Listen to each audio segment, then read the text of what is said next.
अभी इसमें मेरी स्क्रीन दिख रही है ना सबको?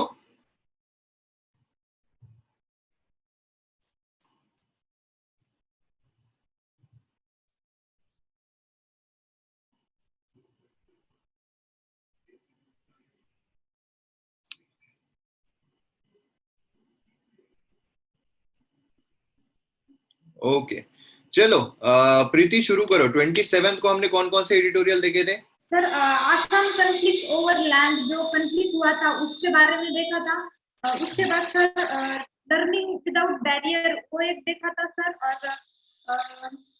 लर्निंग विदाउट बैरियर जो कंप्यूटर और कंपटीशन कमीशन है उसके बारे में देखा था।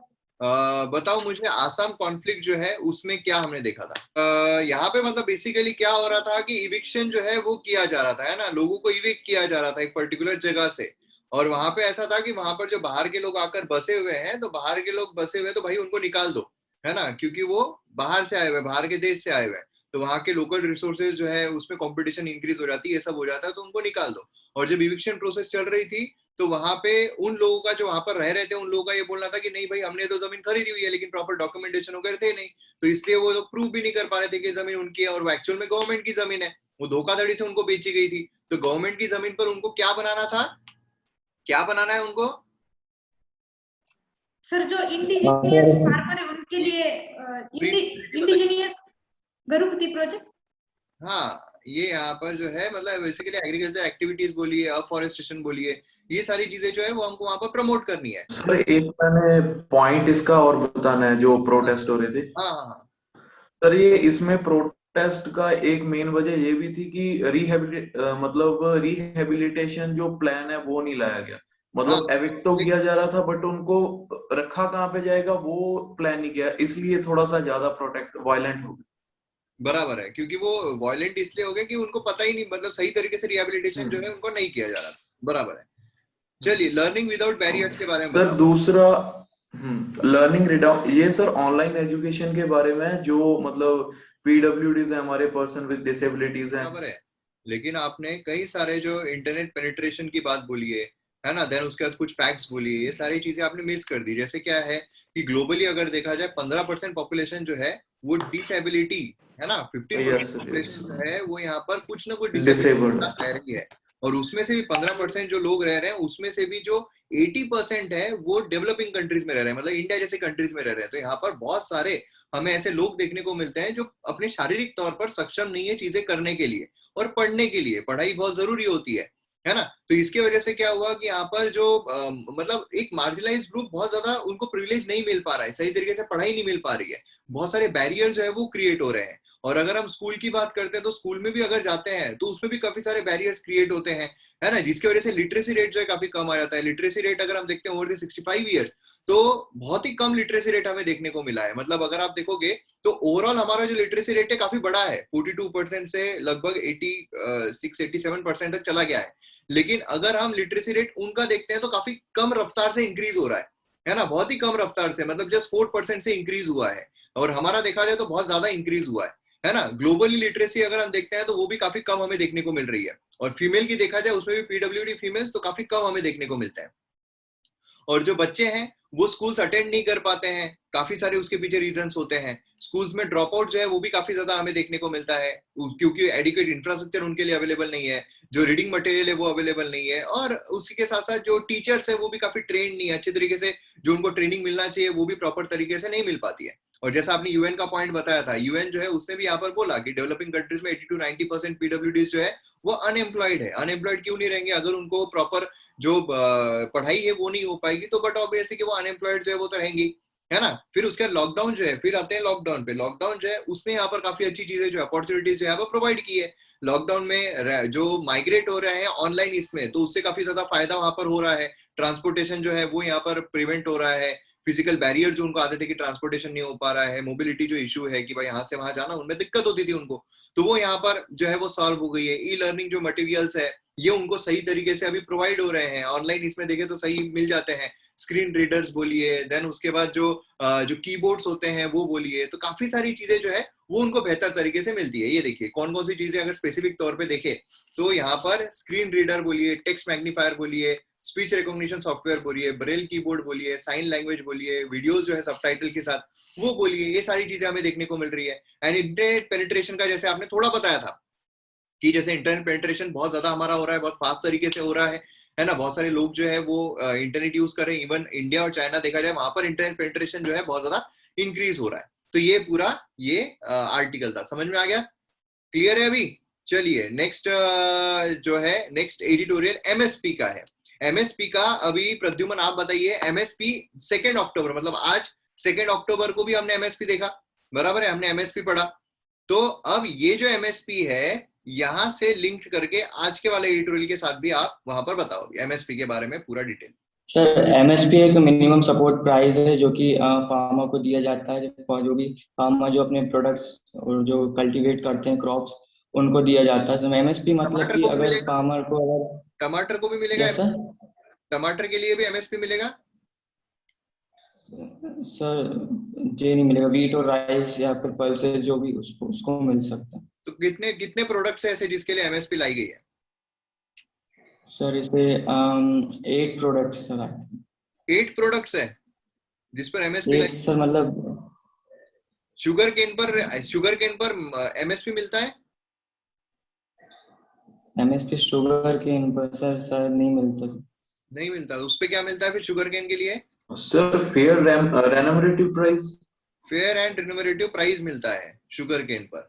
और अनिल बताओ कितने एमएसपी में आते हैं? सर 7 आते हैं एमएसपी के अंदर। सर कुछ रबी के कुछ 14 है और खरीफ के कुछ 14 है और रबी क्रॉप के कुछ 8-7 ऐसा कुछ था सर। टोटल कितने हैं? मैं टोटल पूछ रहा हूँ, खरीफ रबी के नहीं पूछ रहा हूँ। टोटल कितने हैं? टोटल 22 है। 14, 6, 2 टोटल 22 है। ठीक है क्या यार, मतलब आज के आज पढ़ा हुआ भी अगर आपको याद नहीं रह रहा है तो कमाल है फिर। एमएसपी क्रॉप, सबसे पहले तो क्रॉप्स जो आपको ये था कि भाई क्रॉप्स कितने होते हैं, मैंने टोटल 22 होते हैं। 16, 14, 6, 2। ठीक है, 14 जो है खरीफ के, 6 रबी के और 2 जो है वो कमर्शियल क्रॉप्स होते हैं। ठीक है, और शुगर केन के लिए फेयर एंड रिम्यूनरेटिव प्राइस बोला जाता है, एफआरपी। लीज जो है वो ये वाली लिस्ट है जो आपको याद रखनी है। यही आप नहीं बता पाए इसलिए मैंने आपसे लिस्ट नहीं पूछा था, ये बता देते तो मैं लिस्ट भी पूछता था कि बताओ कौन कौन से हैं। ठीक है, और अगर आपको याद नहीं हो रहे होंगे तो मेरे को बता देना, मैं ट्रिक बता दूंगा कैसे याद रखना है पूरी की पूरी लिस्ट। ठीक है, देन उसके बाद यहाँ पर था अभी A2 प्लस FL और C2। A2 जो है उसमें होता है जो डायरेक्टली यहाँ पर फार्मर जो है वो पे कर रहा है, कैश में बोल सकते हैं। उसमें सीड्स आते हैं, फर्टिलाइजर्स आते हैं, पेस्टिसाइड्स आते हैं, लेबर्स आते हैं, फ्यूल आता है। A2 प्लस FL अगर हम देखते हैं तो अनपेड फैमिली लेबर जो है वो हमको देखने को मिलता है। और C2 अगर हम देखते हैं तो उसमें हमें जो रेंटल इंटरेस्ट जो यहाँ पर जा रहा है खुद की लैंड पर, फिक्स कैपिटल एसेट पर, वो हमें A2 प्लस FL और प्लस C2 जो है वो ऐड होता हुआ हमको देखने को मिलता है। क्लियर है? अब ये भूलना मत। समझ में आ गया? पूरा पिक्चर क्लियर है अभी? ओके, चलो अभी शुरू करो। दूसरा जो है हमारा दूसरा आर्टिकल कौन सा था? 27। प्रद्युमन सर 27 के 3 ही थे, वो हो गए। एक और था यार news article, competition commission of India. सबसे पहले तो जो कंपटीशन कमीशन है वो एक स्टैट्यूटरी बॉडी है क्योंकि एक्ट के थ्रू लाई गई है। कंपटीशन एक्ट 2002 के तहत लाई गई है। रिप्लेस करता है monopolies and restrictive trade practices act 1969 को। अब ये अगर आप एकदम अच्छे तरीके से देखें तो कंपोजिशन जो है वो तो ठीक है यार, इसमें चेयरपर्सन होते हैं, बाकी मेंबर्स होते हैं, 6 मेंबर्स होते हैं, वो सेंट्रल गवर्नमेंट के द्वारा अपॉइंट होते हैं। मतलब सेंट्रल गवर्नमेंट जो उसकी अथॉरिटी उस पर रहती है। ठीक है, फंक्शंस अगर हम देखें ये सबसे इंपॉर्टेंट है। फंक्शंस में जैसे आपने सिर्फ बताया कंपटीशन लिमिटेड होता है, सबसे पहले तो कंज्यूमर वेलफेयर इसका ऑब्जेक्टिव है कि कंज्यूमर का वेलफेयर होना चाहिए। यहाँ पर सबसे इंपॉर्टेंट कंज्यूमर का फायदा, कंपटीशन इंक्रीज करके क्या हो रहा है, कंज्यूमर का फायदा हो रहा है। फेयर एंड हेल्दी कंपटीशन यहाँ पर होना चाहिए। एक कंपटीशन पॉलिसी, जो पॉलिसी लाई गई है वो इंप्लीमेंट भी होनी चाहिए जो गवर्नमेंट की तरफ से लाई जा रही है ना। देन यहाँ पर जो कंपटीशन एडवोकेसी है वो सही तरीके से इफेक्टिवली कैरी आउट होना चाहिए। तो ये सारे जो है हमको देखने को मिलते हैं। अब इसकी जरूरत क्यों पड़ती है? क्योंकि फ्री इंटरप्राइज प्रमोट करना है, जो मार्केट डिस्टॉर्शन है उसके अगेंस्ट में यहाँ पर हमें प्रोटेक्ट करना है और डोमेस्टिक इंडस्ट्रीज को भी प्रोटेक्ट करना है। समझ में आया? रिवीजन करो रे बाबा अच्छे से। रिवीजन मेरे को अच्छा नहीं लग रहा है, रिवीजन जिस तरीके से आप लोग कर रहे हो। चलो नेक्स्ट 28 का बताओ। प्रीति 28 के आर्टिकल्स बताओ। सर एक जो सीज ऑफ कॉड का था, एक जो हेल्थ वार्निंग था जिसमें विटामिन ए के बारे में था, और जो एक अपर स्पेस आउटर स्पेस समथिंग था सर ऑर्डर, जिसमें जो चाइना का जो इन्फ्लुएंस हो रहा है सर वो था, और जो आउटर स्पेस ट्रीटी और मून ट्रीटी वो था सर इसमें। क्वाड जो है, क्वाड यहाँ पे उसकी जो मीटिंग है उसकी वजह से ये न्यूज में चल रहा था, है ना, पॉलिटिकल सिग्नल के लिए काफी इंपॉर्टेंट है। क्वाड अगर हम देखते हैं उसका फुल फॉर्म है क्वाड्रिलेटरल सिक्योरिटी डायलॉग, और ये एक इनफॉर्मल स्ट्रेटेजिक डायलॉग है किसके बीच में, इंडिया, यूएसए, जापान और ऑस्ट्रेलिया। ये अपना ऑब्जेक्टिव क्या रखते हैं कि भाई फ्री, ओपन और प्रॉस्पर्स इंडो पैसिफिक रीजन जो है वो रहना चाहिए, है ना। म्यूट कर दिया करो। आइडिया जो है क्वाड का, ये पहली बार जो शिंजो आबे हैं उसके द्वारा दिया गया 2007 में। ऑस्ट्रेलिया जो है वो ज्वाइन नहीं कर पा रहा था क्योंकि चाइना की तरफ से थ्रेट था।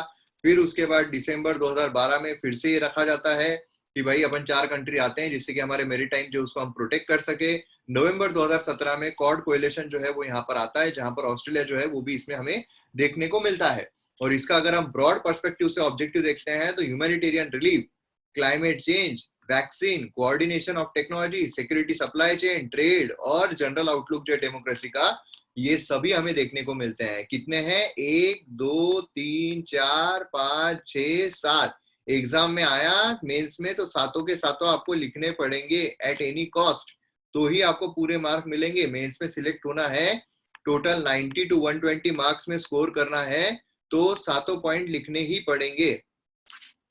फिर उसके बाद यहाँ पर जो स्टेटमेंट है वो इशू किए गए कि भाई हम ये जो है कौन कौन से टेक्नोलॉजी पर्सपेक्टिव में काम कर सकते हैं। तो बहुत सारी इमर्जिंग टेक्नोलॉजीज है, उसमें हमें space, cyber, health security, semiconductors, AI, 5G, 5G, 6G ये सब हमें देखने को मिलते हैं, ब्लॉकचेन, ठीक है। और कुछ कंसर्न भी थे, जैसे कि यहाँ पर क्या है कि जो वैल्यूज है वो यहाँ पर डेमोक्रेसी में क्राइसिस चल रहे हैं इन कंट्रीज के, बहुत सारे कंट्रीज में, यूएसए बोलो, है ना, डिसफंक्शनिंग चल रही है, ये सब हो रहा है।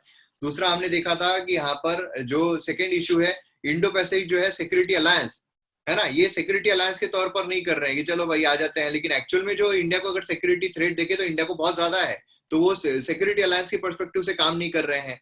देन उसके बाद अगर तीसरा पॉइंट देखते हैं तो इसमें रिसर्च कोलैबोरेशन जो है कि भाई सही तरीके की टेक्नोलॉजी, साइबर सिक्योरिटी में काम करना, सप्लाई चेन, इंफ्रास्ट्रक्चर, तो इसमें भी काफी केवेट जो है वो हमें देखने को मिल रहे हैं कि चाइना जो है उस पर बहुत ज्यादा डिपेंडेंसी हो रही है, अगर रिड्यूस करना है तो बाकी कंट्रीज को भी साथ में आना पड़ेगा।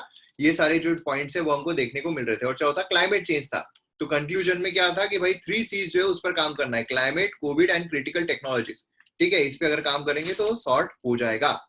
चलिए नेक्स्ट, अनिल बताओ, ये वाला जो था हमारा हेल्थ वार्निंग, ये मतलब विटामिन ए के बारे में इसमें बताया गया है सर। इसमें पहले मतलब जो न्यूज में बोला गया था 7 स्टेट्स में, बोले 7 स्टेट्स को छोड़कर ये बंद कर देना चाहिए, Bihar, Jharkhand, Mizoram, Telangana, Haryana, MP and UP. तो फिर सर देखा गया कि विटामिन ए के जो मतलब अगर हम बंद कर देंगे तो काफी, मतलब ये स्टेट छोड़ के विटामिन ए देना बंद कर देना चाहिए, बराबर है। तो ये क्या विटामिन, बराबर है, ये जो प्रोग्राम है ये काय के लिए था, ये प्रोग्राम था कि जो हमारा national vitamin A supplement program है उसको इन 7 स्टेट छोड़ के बंद कर देना चाहिए।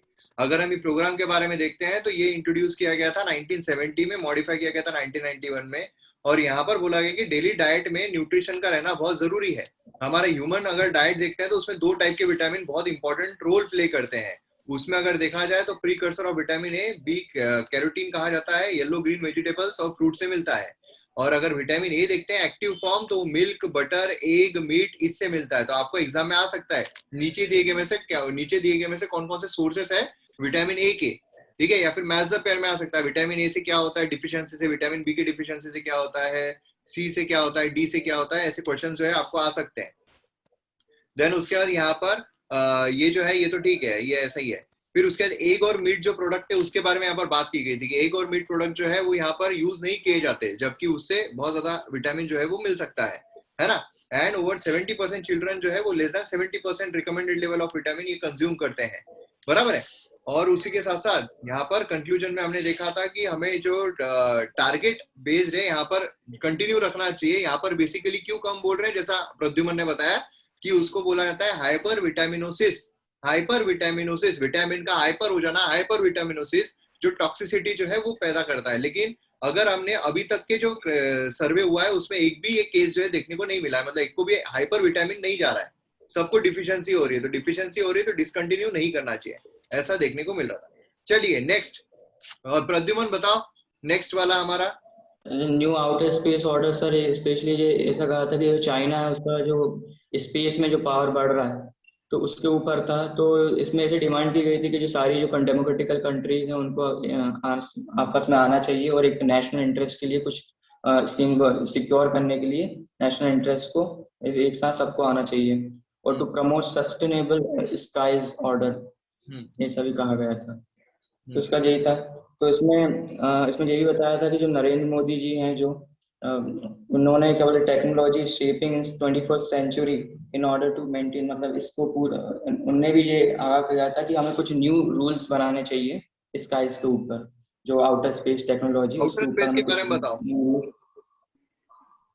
आउटर स्पेस के कारण सर, जो यूएस है उसका ऑलरेडी कमर्शियल डोमेन में अगर वो सैटेलाइट भेजता रहता है, तो चाइना है वो जो मेजर स्पेस प्रोजेक्ट भी बनाता रहता था, क्योंकि वो सिविलियन और मिलिट्री उस पर तो वो ऑलरेडी सक्षम है एक तरीके से। तो स्पेस में अगर क्या बोलते हैं, अगर वो अपना ऐसा इमरजेंसी क्रिएट कर देगा, वर्चस्व क्रिएट कर देगा, तो हो सकता है कि सैटेलाइट को, किसी भी सैटेलाइट को वो जाना ना दो ऊपर, मिलिट्री कैंप बना सकता है। तो इसके कारण ये मतलब डिमांड की गई थी कि डेमोक्रेटिक कंट्रीज को एक साथ आके रूल्स बनाना चाहिए तो इसके ऊपर। तो इसके लिए सर जो कई प्रिकॉशंस दिए थे, मतलब कई एक वे फॉरवर्ड भी दिए थे कि जो 20th सेंचुरी के जो एग्रीमेंट्स है उसको रिन्यू करना चाहिए, जैसे कि outer space treaty, moon treaty, इनको रिन्यू करना चाहिए।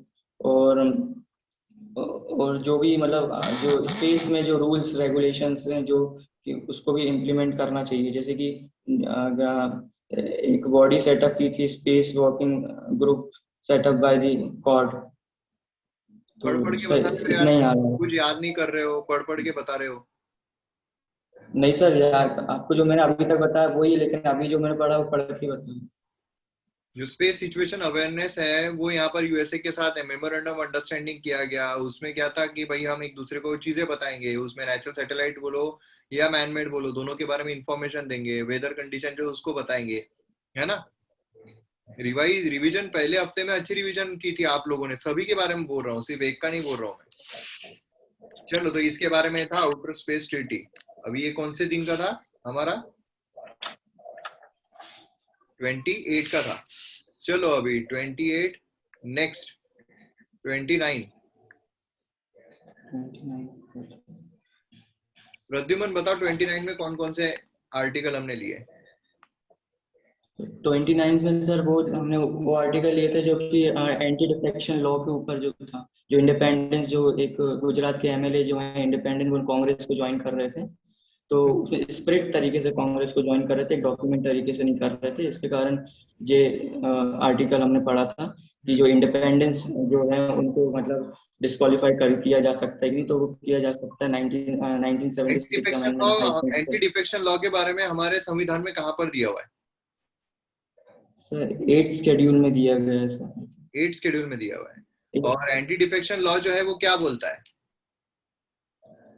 एंटी डिफेक्शन लॉ वो कहता है कि जो भी किसी भी पार्टी की टिकट का कोई एमएलए लड़ा हो, जीत के आया हो, अगर वो बाद में पार्टी चेंज कर देता हो तो उसको एंटी डिफेक्शन लॉ के तहत उसको बाहर कर दिया जाएगा। सेकंड, जो भी इंडिपेंडेंट जो एमएलए हैं जो किसी भी पार्टी से नहीं लड़े, इंडिपेंडेंस होके मतलब आए हैं, तो उनको भी अगर वो किसी पार्टी को ज्वाइन करते हैं तो उनको भी एंटी डिफेक्शन लॉ के तहत कर दिया। और जो नॉमिनेटेड मेंबर जो हैं उनको भी अगर 6 मंथ तक अगर वो नहीं करते हैं ज्वाइन किसी भी पार्टी को, तो उनको भी एंटी डिफेक्शन लॉ के तहत आउट कर दिया जाएगा। और जो ब्रीफ इशू की जाती है पॉलिटिकल पार्टीज के द्वारा, अगर उसका मतलब फॉलो नहीं किया ब्रीफ, अगर वोट उनके मतलब अगेंस्ट में दिया, तो भी एंटी डिफेक्शन लॉ के तहत अगर कोई पैसों के लिए कोई पार्टी छोड़ रहा है तो उसको हम ये कहावत बोल सकते हैं, बाप नंबरी तो बेटा 10 नंबरी। बोल सकते हैं कि भाई अगर जो पार्टी में है वो पार्टी जो है वो उनकी बाप जैसी है ना। वो पार्टी अगर छोड़ के जा रहा है तो मतलब ये बोल सकते हैं बाप नंबरी तो बेटा 10 नंबरी, है ना। तो मतलब क्या है, यहाँ पर 10 आ रहा है तो 10वें शेड्यूल में हमें एंटी डिफेक्शन लॉ का देखने को मिलता है।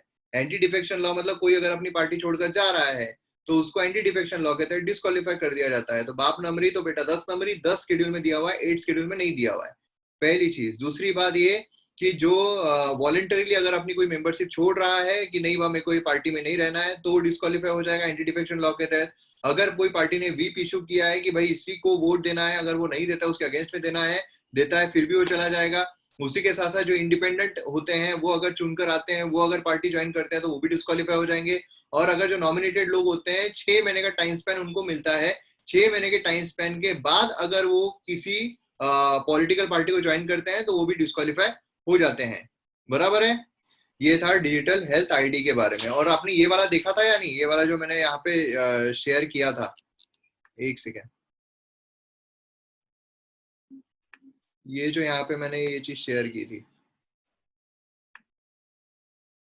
टेलीग्राम पे ही, मैंने इसके बारे में शेयर किया था।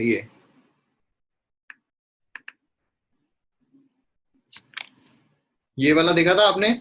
इसमें पूरा डिजिटल नेशनल हेल्थ आईडी जो है उसका पीडीएफ मैंने शेयर किया था कि नरेंद्र मोदी ने लॉन्च किया नेशनल हेल्थ सभी सिटीजन्स के लिए। क्या है, 14 डिजिट हेल्थ आइडेंटिफिकेशन नंबर है जो रिपोजिटरी की तरह एक्ट करता है और हेल्थ पॉलिसी में उसके रूट्स है। वर्किंग अगर हम देखेंगे तो health ID, personal health record, digi doctor और हेल्थ फैसिलिटी रजिस्ट्री, ये 4 की फीचर्स है। तो ये भी एक पॉइंट बहुत इंपॉर्टेंट है।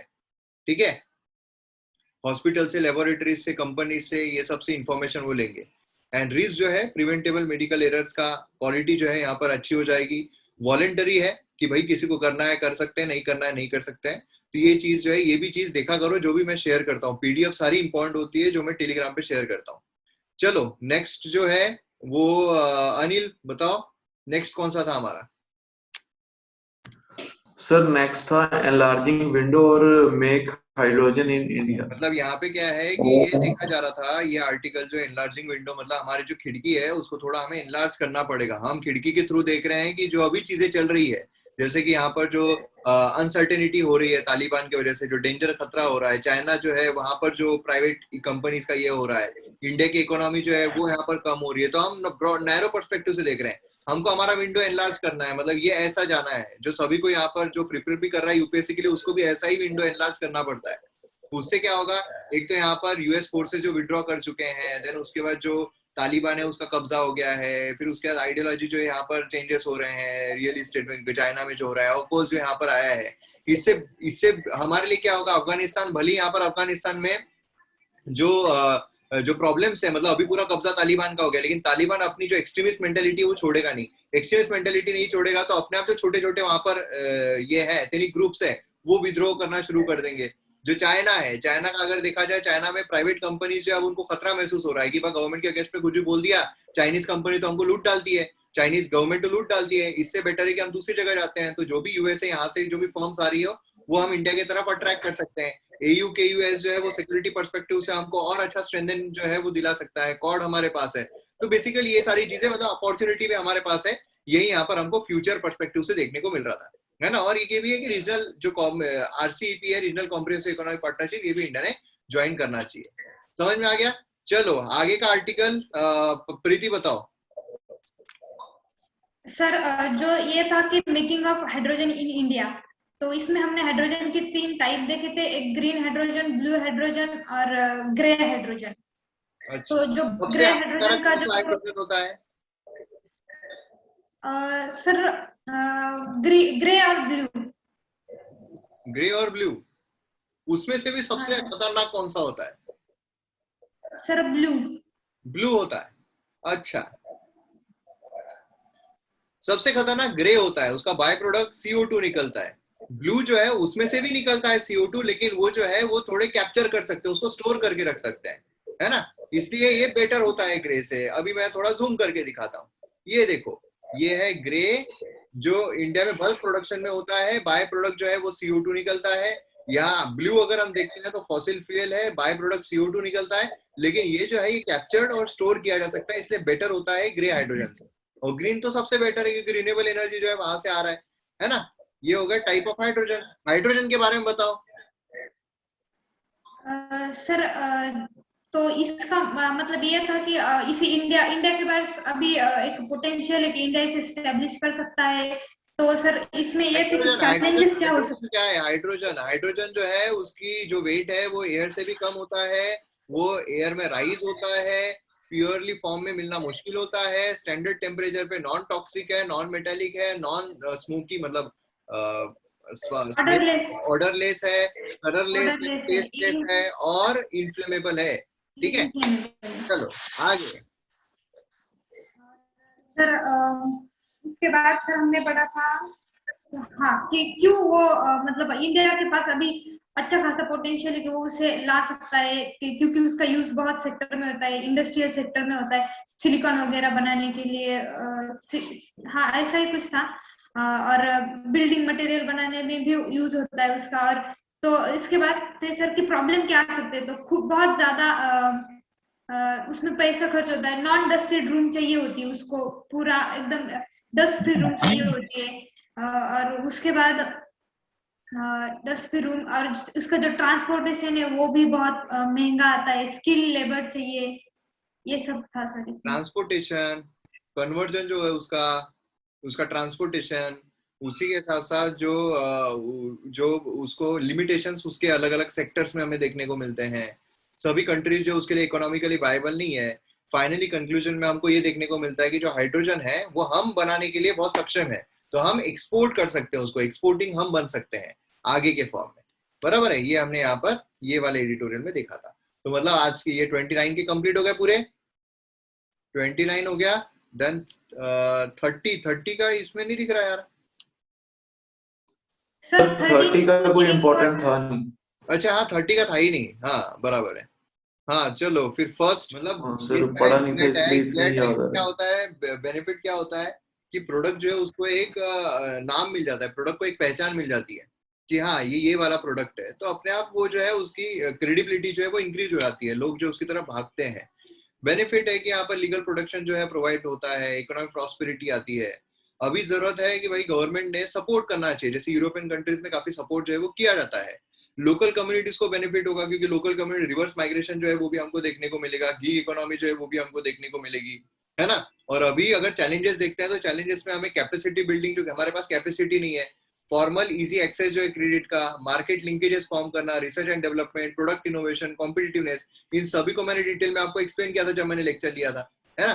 तो ये सारी चीजें हमको देखने को मिलती है। तो इसलिए क्या है कि यहाँ पर जो इकोनॉमी है हमारी इकोनॉमी, उसको हम ethical capitalism, social entrepreneurship, de urbanization and यहाँ पर वुमेन को भी वर्कफोर्स में लाना, ये सारी चीजें हम यहाँ पर कर सकते हैं।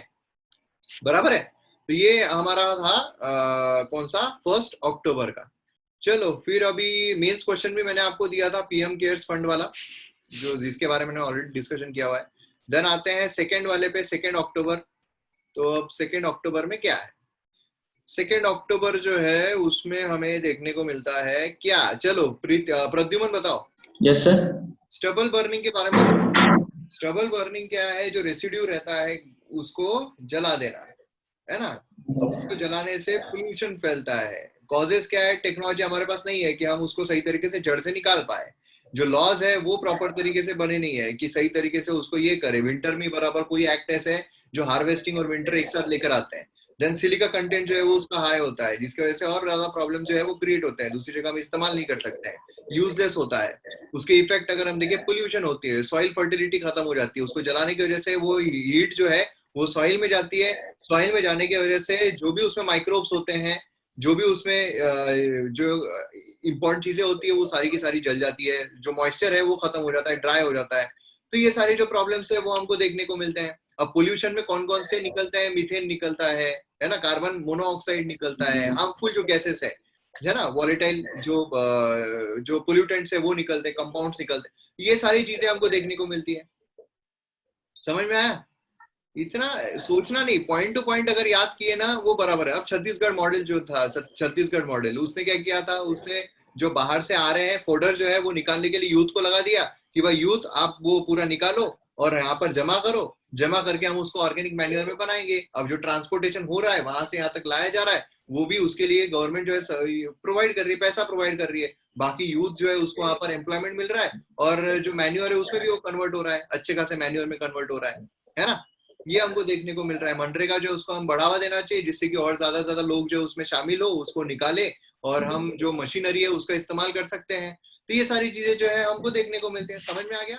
MM एकेडमी ऐप को आपने डाउनलोड किया या नहीं? क्योंकि मेरे द्वारा जो कोर्सेस लाए जा रहे हैं यहाँ पर तो आप डेमो लेक्चर देख रहे हो, लेकिन आपको जो असली लेक्चर्स है, जो असली माल है, वो आपको MM एकेडमी ऐप पर देखने को मिलेगा। मतलब मॉडर्न हिस्ट्री कंप्लीटली अवेलेबल है भाई साहब, जो इंडियन पॉलिटी है कंप्लीटली अवेलेबल है, एंशिएंट हिस्ट्री कंप्लीटली अवेलेबल है, जो एथिक्स है कंप्लीटली अवेलेबल है। तो इस तरीके के आपको जो लेक्चर्स है, आपको जो कोर्सेस है, वो आपको MM एकेडमी ऐप पर देखने को मिलेंगे और आप यहाँ पर हाईएस्ट क्वालिटी कंटेंट एंजॉय कर सकते हो। और ये जो हाईएस्ट क्वालिटी कंटेंट है ना, किसी को बताना मत, लोएस्ट प्राइजेस पर है। इतने कम प्राइजेस है, इतने कम प्राइजेस है, क्योंकि हमारी टैग लाइन ही है कि हर गांव से सितारे निकलेंगे और हर गांव से हम सितारे निकाल कर रहेंगे।